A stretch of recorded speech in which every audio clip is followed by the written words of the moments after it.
The tunnel exit. Part 1. My name's Ryan. I've worked road maintenance for almost 10 years, long enough to stop getting nervous around tunnels. They're loud, cramped, and full of shadows, but routine keeps you sane. Or at least it used to. It was my third straight night shift when the call came in. Minor collapse near the south exit of Miller Tunnel. Your closest. Check structural stability. Simple job. It was 1:12 a.m. when I parked the service truck just outside the north entrance and went in. Inside, the tunnel felt dead. No echo, just my own boots against wet concrete. Half the lights were flickering. Half were out. The deeper I went, the more the air pressed in, heavy, metallic, like breathing through iron. I reached the midpoint and did a quick visual check. No cracks, no loose panels. But my radio kept hissing. Static bursts, like someone trying to talk through interference. Control, repeat that? I asked. Nothing. Then a voice, faint, almost mechanical. Exit's clear. It wasn't the control operator's voice. Too low, too slow. Who is this? I asked. Static again. When I reached the south exit, the gate was still down, chain locked, just like protocol. I did a final inspection, turned back toward the truck, and froze. The tunnel behind me was pitch black. The lights that were working on my way in were all off now. Then, in the darkness, my radio clicked again. You already left. The tunnel exit. Part 2, the words hit harder than they should have. You already left. I clicked the radio off, telling myself it was interference, maybe another crew joking around. But the static kept coming, faint crackling like breathing. I turned my flashlight on and started walking back toward the north side. Every step echoed too long, bouncing off the walls like there was someone walking just behind me. My light caught glints of water on the floor, reflecting thin lines of light that led deeper, not toward the exit. Stay calm, I muttered. Just condensation. Just bad acoustics. After 10 minutes, I realized I should have already reached a bend near the halfway mark. But it wasn't there. The tunnel stretched straight ahead, perfectly linear. I stopped, showed my light behind me. The gate at the south end, gone. No sign of the entrance at all. Just more tunnel. My heartbeat quickened. I pulled the radio back up. Control, come in. I think I'm turned around. Static. Then a voice mine. Ryan, you pass the exit. My hand went numb. I dropped the radio. It hit the concrete, still hissing softly. When I picked it up again, I could hear footsteps, close, deliberate. I turned the flashlight toward the sound. Something flickered across the beam. Not a shadow, not quite a person. A reflective vest, the kind we wear on shift. Hello, I called out. The figure didn't move, just stood in the distance, facing the wall. And behind it, barely visible in the beam, I saw a faint red glow, taillights. My truck, parked at the far end of the tunnel, engine running, doors open. For a few seconds, I just stood there, the tunnel humming softly around me. The air smelled like diesel.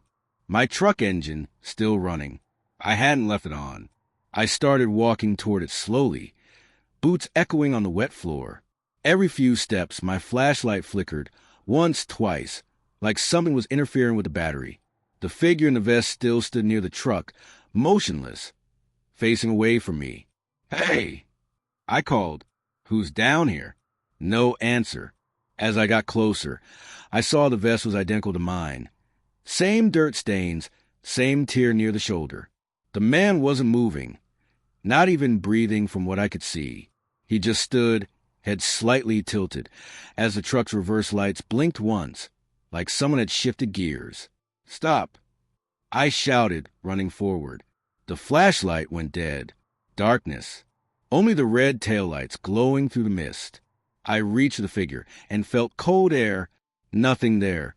Then, from the driver's seat, the radio crackled. You shouldn't be here. My voice again. The truck revved, engine roaring like someone floored the pedal. I stumbled back, shielded my face as the headlights flashed on, blinding white light filling the tunnel. When it faded, the truck was gone. The tunnel was empty. But near where the tires had been, I saw fresh marks, wet footprints leading past me toward the darkness. They weren't heading out. They were heading deeper. I ran until my legs gave out. When I finally saw daylight, I collapsed outside, gasping. My watch read 1:12 a.m., the same time I'd entered. Behind me, the tunnel lights flickered once more, and for a split second, the reflection of taillights glowed deep inside. The apartment above, part one. When I first moved into the building, the landlord told me it was quiet. Mostly older tenants, he said. You'll sleep like a baby. And for a while I did. The apartment was small but clean, one bedroom, old radiators, windows that whistled in the wind. The only strange thing was the noise. Every night, around 2:30 a.m., I heard footsteps coming from the apartment above me. At first, it didn't bother me. Someone walking to the kitchen. Maybe. But after a week, I realized it wasn't just footsteps, it was pacing. Slow, heavy steps that went from one side of the ceiling to the other, over and over again. I asked the landlord about it. He looked confused. There's nobody above you, he said. You're on the top floor. I laughed it off, thought maybe he meant the roof access. But that night, I went upstairs just to check. The stairwell ended with a locked metal door labeled Roof Access. Authorized personnel only. I leaned close, listening. Nothing. Back in my apartment, I lay in bed with the lights off. The building creaked softly. And right on time, 2:30 a.m., the footsteps started again. Slow, deliberate. I grabbed the broom handle and banged it against the ceiling. The steps stopped instantly. Then came a sound I'll never forget. 3 knocks back, perfectly in sync with mine. The apartment above, part 2. The 3 knocks echoed through the room. They weren't random. Each was spaced perfectly apart, as if someone had practiced the rhythm. I stared at the ceiling, half expecting dust to fall from the impact, but the surface didn't even tremble. I waited. Nothing else came. After a few minutes, I convinced myself it was some kind of pipe vibration, a trick of old construction. I turned the TV back on and lay down, pretending to ignore the pounding of my heart. When I woke up, the ceiling above me had a dark mark running across it, thin and long, like a water stain. I didn't remember seeing it before. That afternoon, I found the landlord smoking outside the building. Are you sure there's no apartment above mine? I asked. He frowned. Positive. Roof's right on top. You hear something? Footsteps. Every night at the same time. He exhaled slowly, shrugged. Old buildings. Sound travels weird. That night, I went to bed early, determined to catch it. At 2:29, I turned off the TV and lay still. For 1 long minute, silence. Then tap, tap, tap. Not footsteps this time. Knocking. 3 times, right above me. Then again, lower, like someone crawling across the ceiling, dragging something heavy. I stood up and hit the wall with my hand. The noise stopped. Then came a whisper, faint and clear. Don't go up there again. I froze. My phone slipped from my hand and hit the floor. When I looked up, plastered dust was falling from the ceiling, and the dark stain had widened. The apartment above, part 3, I barely slept that night. Every sound felt amplified. The pipes, the radiator, even the faint ticking of my watch. But the footsteps didn't return. Just that long, heavy silence, like the whole building was holding its breath. At sunrise, I climbed to the top floor again. The metal roof access door was still there, but now the lock was broken, twisted like someone had forced it. I pushed it open. Inside wasn't a roof at all. It was another room, smaller than mine, half-finished, walls bare and covered in insulation. A single mattress sat in the middle, stained and torn. Above it, the ceiling had a hole, directly above where my bed would be downstairs. I climbed closer and shone my phone flashlight inside the hole.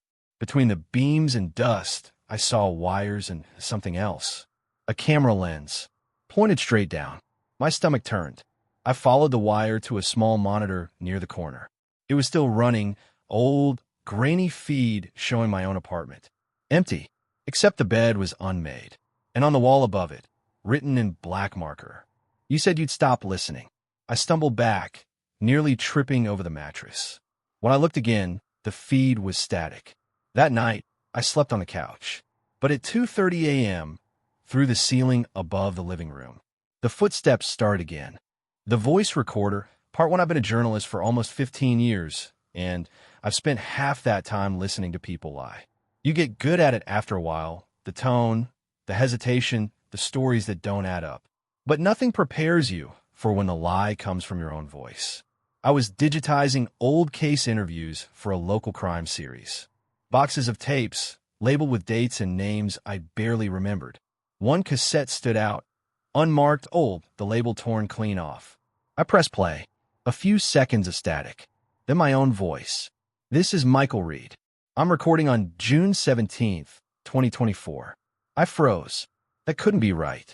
I never recorded anything that day.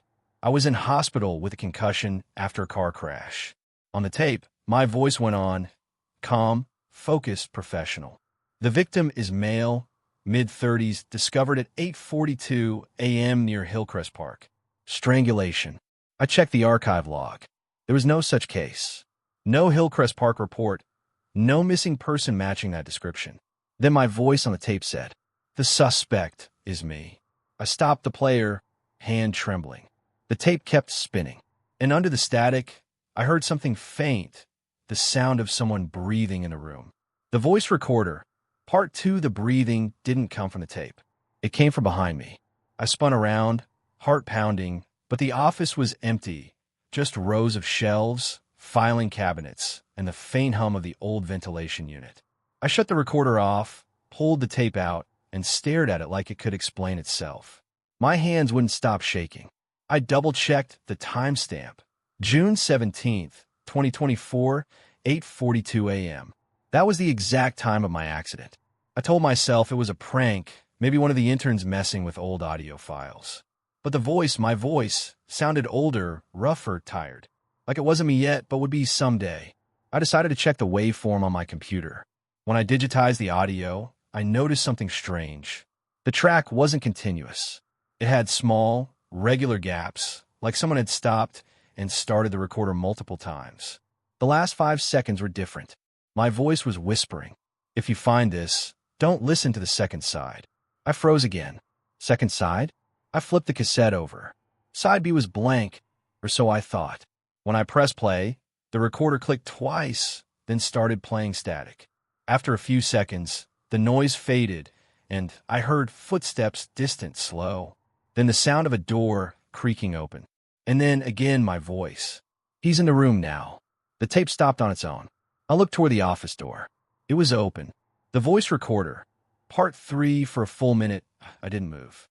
The air in the office felt still, heavy, as if the walls were listening.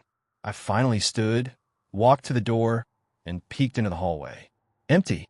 The only light came from the exit sign, flickering at the end of the corridor. I closed the door, locked it, and sat back down in front of the recorder. The tape was still inside, though the player's counter had reset to midnight. I pressed play again, just to prove it was all in my head. Static. Then my voice, calm again. "If you're still listening, you didn't learn." My chest tightened.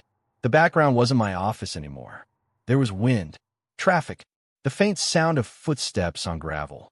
"It's June 17th, the voice continued. 8:42 a.m., the exact time I crashed my car. I turned the recorder off, yanked the plug from the wall, and threw the cassette in the trash. But the counter on the machine didn't stop moving. It kept spinning backward. Midnight, 59:59, 59:58. And then my phone rang. Unknown number. When I answered, the line was full of static, the same kind I'd heard on the tape. Then a familiar voice whispered, almost gently, "You forgot to press record." The call ended. And when I looked back at the recorder, a new cassette was already inside. Labeled in my handwriting, "Tomorrow."